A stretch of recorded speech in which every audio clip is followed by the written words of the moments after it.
seakan selalu merasa kalah saing dari Gubernur Jawa Barat KDM. Gubernur Jakarta Pramono Anung dalam setiap pidatonya selalu menyindir cara kerja Bapak Aing. Seakan tak kenal lelah dan tak pernah kapok meskipun selalu dihujat netizen se-Indonesia. Tetap saja Pramono selalu nyinyirin kinerja KDM. Tapi KDM pun selalu saja punya cara menjawab nyinyirin para pengkritiknya.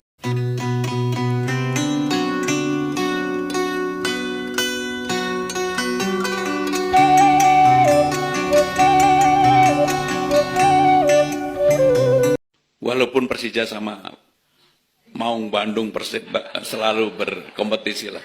Tetapi kalau saya Persija juara, saya nggak akan pakai kaos oblong terus kibar-kibar bendera. Ini Gubernur Jakarta apa mama komplek? Kayaknya kalau misalkan dipakein rok terus ngumpul sama ibu-ibu atau mama komplek, ini tiap hari nyinyirin orang. Ini kalau misalkan nggak bisa ya ngikutin KDM ya, merayakan kemenangan klub sepak bola kebanggaannya dengan buka baju ya pakai kaos oblong doang, ngibarin bendera Persib, terus ngasih ya bonus 1 miliar pakai uang pribadi. Jangan nyinyir. Dan gue juga nggak peduli ya, lu mau ngerayain Persija menang dengan pakai daster kek, dengan pakai karung goni kek. Emang gue pikirin. Ginilah kalau misalkan pejabat ya, sebelum jadinya mencampur adukan sepak bola dengan kepentingan politik, selalu memasukkan sepak bola dalam setiap kesempatan.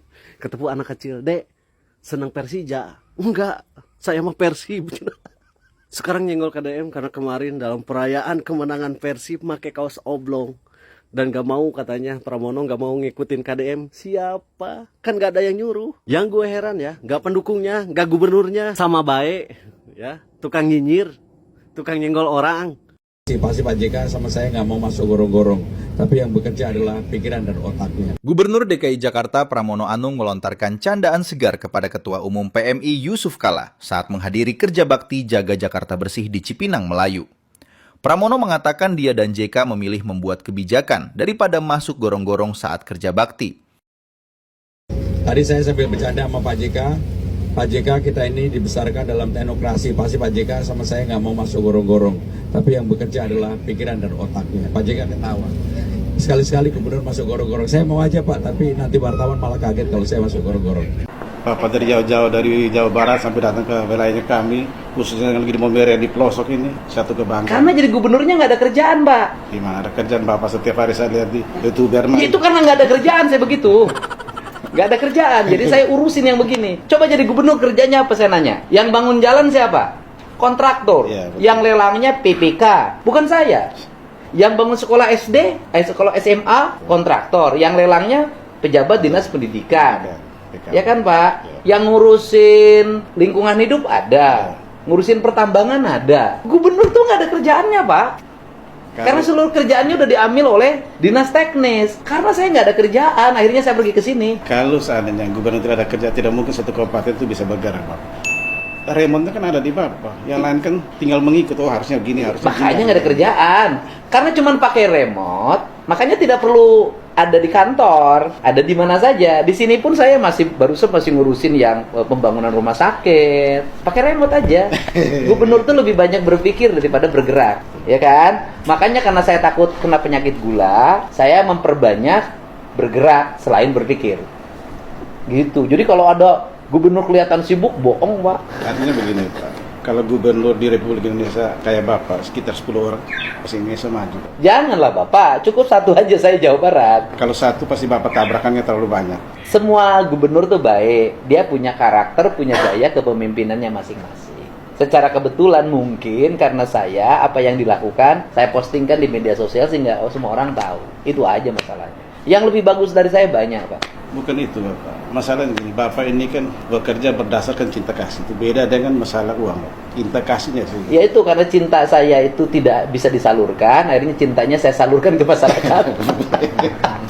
Aduh. Bapak kenapa tadi nangis? Artinya saya terharu kan. Saya tidak bayangkan Bapak dari jauh-jauh datang ke sini kan. Saya berpikir sungguh luar biasa kan.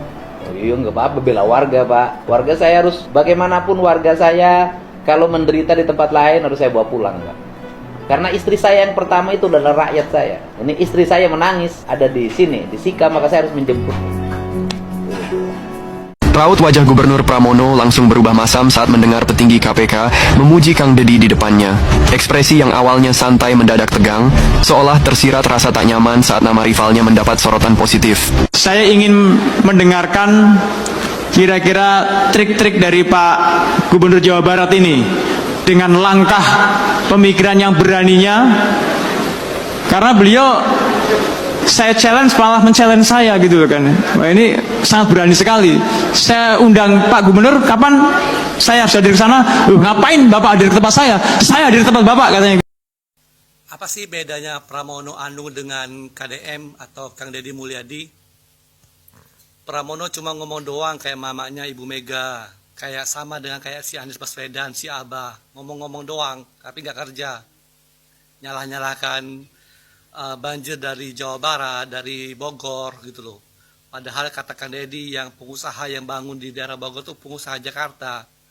Mengatakan macet, sekarang macet di kota Bandung nomor 1 di Indonesia. Padahal yang ke Bandung tiap akhir pekan dan weekend itu siapa? Orang Jakarta semua yang ke Bandung. Dan kota Bandung itu kota-kota kecil, bukan kayak Jakarta, kota metropolitan atau ibu kota. Itu bedanya sangat jauh, asal-asal cuma bisa ngomong dan menyalahkan. Beda dengan Kang Deddy Mulyadi yang katanya gubernur konten, tapi kontennya isinya kerjaan. Kontennya yang dilakukan Kang Deddy adalah memutuskan suatu pekerjaan langsung di tempat. Ya, dia memperbaiki saluran air, sungai, kemudian relokasi warga, menolong warga miskin dan sebagainya secara langsung di tempat. Beda cuma gubernur yang APBD-nya tuh sampai 70 triliun rupiah, tapi kerja cuma ngomong-ngomong doang. Apalagi yang wakilnya itu mempromosikan minimarket miliknya sendiri gitu loh, bukan kerja. Jauh dong bedanya lawannya antara Pramono dan KDM ya teman-teman ya.